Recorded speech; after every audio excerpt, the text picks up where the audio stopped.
Rajasthan police में फेरबदल, 61 police निरीक्षकों के तबादले किए गए हैं। कई रेंज और आयुक्तालयों में जिम्मेदारी बदली गई है। एडीजी कार्मिक ने जारी किया आदेश। Jaipur range, Jodhpur range, Bikaner range, Udaipur range, Kota range, Bharatpur range आयुक्तालय, जयपुर और एंटी करप्शन ब्यूरो में नई जिम्मेदारियां दी गई हैं। राजस्थान पुलिस में फेरबदल, 61 पुलिस निरीक्षकों के तबादले किए गए। कई रेंज और आयुक्तालयों में जिम्मेदारी बदली गई है। एडीजी कार्मिक ने ये आदेश जारी किए हैं। Jaipur range, Jodhpur range, Bikaner range, Udaipur range, Kota range, Bharatpur range आयुक्तालय, जयपुर और एंटी करप्शन ब्यूरो में नई जिम्मेदारी दी गई है।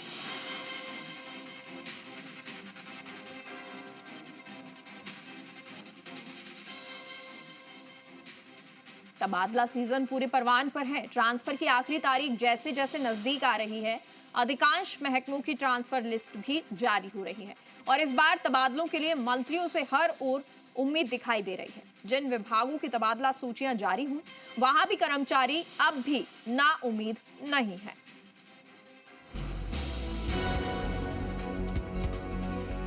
एक तरफ बम्पर तबादला सूचियां जारी हो रही हैं, तो दूसरी ओर मंत्रियों के बंगलों पर अब भी कर्मचारियों की उम्मीदें बरकरार हैं। कई मंत्री अपने अपने विधानसभा क्षेत्रों के दौरों पर हैं, पर मंत्री के बंगले पर कर्मचारियों की आवाजाही बरकरार है। मंत्री जोगाराम पटेल ने पूरी तबादला प्रक्रिया को पारदर्शी करार दिया है। साथ ही पूर्ववर्ती कांग्रेस सरकार पर हमला भी बोला। जोगाराम पटेल ने कहा कि कांग्रेस के राज में तबादला उद्योग चलता था। भजन लाल सरकार में पूरी ईमानदारी के साथ तबादले किए जा रहे हैं। पूरी प्रक्रिया भ्रष्टाचार मुक्त है। कर्मचारियों का स्थानांतरण एक निरंतर चलने वाली प्रक्रिया है। जनता की और कर्मचारी दोनों की अपेक्षा होती है, पर कुछ मर्यादाएं भी हैं और हमारे यशस्वी मुख्यमंत्री जी का ये मानना है कि पूरी पारदर्शिता से, निष्पक्षता से ट्रांसफरें करनी है। जिन जिन विभागों की ट्रांसफरें खुली है, सभी विभाग के अधिकारी और उस विभाग के माननीय मंत्री जी पूरी पारदर्शिता और निष्पक्षता से ट्रांसफ़र कर रहे हैं और लिस्ट आनी शुरू हो गई। जो अभी तक लिस्ट आई उसे लगता है वो किसी से प्रभावित होकर नहीं कर रहे हैं। सिविल लाइंस नेताओं की आवाजाही से अब भी गुलजार है। हर तरफ अब भी नेताओं का ही जमावड़ा नजर आ रहा है। विधायकों से लेकर पूर्व मंत्री तक सिविल लाइंस में दौड़ लगाते दिख रहे हैं, ताकि समर्पित कार्यकर्ताओं के परिवार से जुड़े कर्मचारियों को उनके घर के नजदीक पोस्टिंग दिलाई जा सके। सब सरकार की तारीफों के पुल बांध रहे हैं। यहाँ कोई भी नाउम्मीदी नजर नहीं आ रही है। देखिए, करीब करीब काफ़ी सारे मंत्रियों को हमने सूची दे दी है पूरी ट्रांसफर के लिए। जो कार्यकर्ता लेकर के आए हैं, कार्यकर्ताओं के साथ जाकर के सारे मंत्रियों को देने की कोशिश है। कुछ मंत्री साहिबान है नहीं यहाँ पर, तो वो सेक्रेटरी मिलेंगे, सेक्रेटरी नहीं मिलेंगे तो बाद में मिलेंगे, शाम तक मिलेंगे, कहीं घर पर मिलेंगे, उनको भी देंगे। सबको देना, ढूंढ रहे हैं, उनको ढूंढ लेते, ढूंढेंगे, कहीं ना कहीं मिलेंगे। वो ऐसी बात सबको, बिल्कुल सबके होंगे। सरकार का मन है कि सारे कार्यकर्ता, सारे जो भी लोग हैं, आमजन का जो कार्य, सारा जो वाजिब काम है, सब काम होगा। देखिए, सबसे पहले तो मैं राजस्थान सरकार, हमारे मुख्यमंत्री जी का धन्यवाद करती हूँ कि स्थानांतरण पर बैन हटा है और कार्यकर्ताओं को और पूरे राजस्थान भर में सबको ये मौका मिल रहा है कि अपने इच्छित स्थान पहुँचे, ताकि सरकार के सहयोग देते हुए अच्छा कार्य करें। हमारा भी यही प्रयास है। जो दूरस्थ हमारे कार्यकर्ता परिवार से लोग बैठे हैं, अधिकारी जन बैठे हैं, तो मुलाकात का दौर जारी है।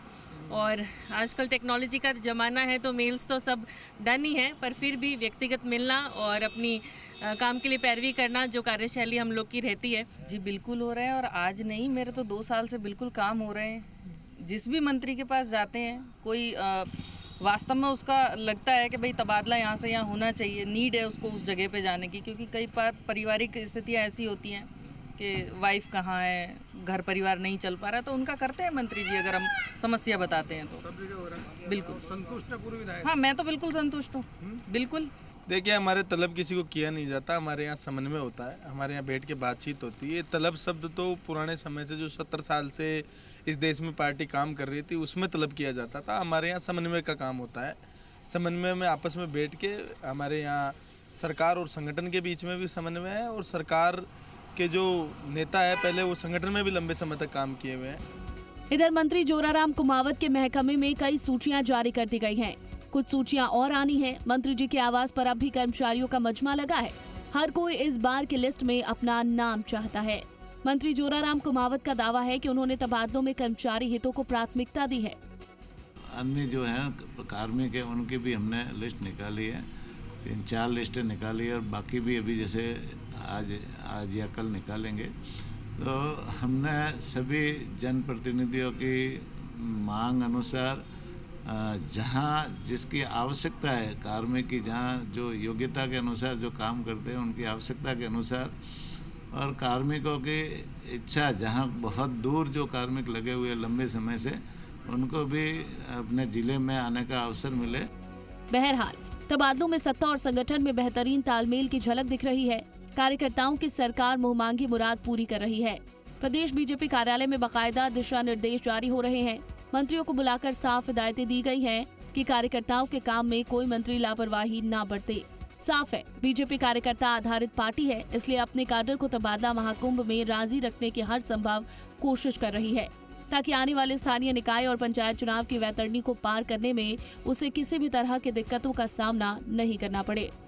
तबादलों की आखिरी तारीख 10 जुलाई है। इससे पहले एक के बाद एक कई महकमों ने अपनी सूचियां भी जारी कर दी हैं, लेकिन कर्मचारियों का कहीं पर भी सिविल लाइंस में रिएक्शन देखने को नहीं मिल रहा है। कर्मचारियों को यकीन है कि इस बार की सूची में उनका नाम नहीं आया है तो अगली सूची में ज़रूर आ जाएगा। इसलिए सरकार पर आंख मूंद कर भरोसा किया जा रहा है और इस बार सरकार की पारदर्शी तबादला नीति भी कहीं न कहीं इसमें अहम किरदार अदा कर रही है। कैमरा पर्सन राहुल के साथ बाबूलाल धायल, जी मीडिया, जयपुर।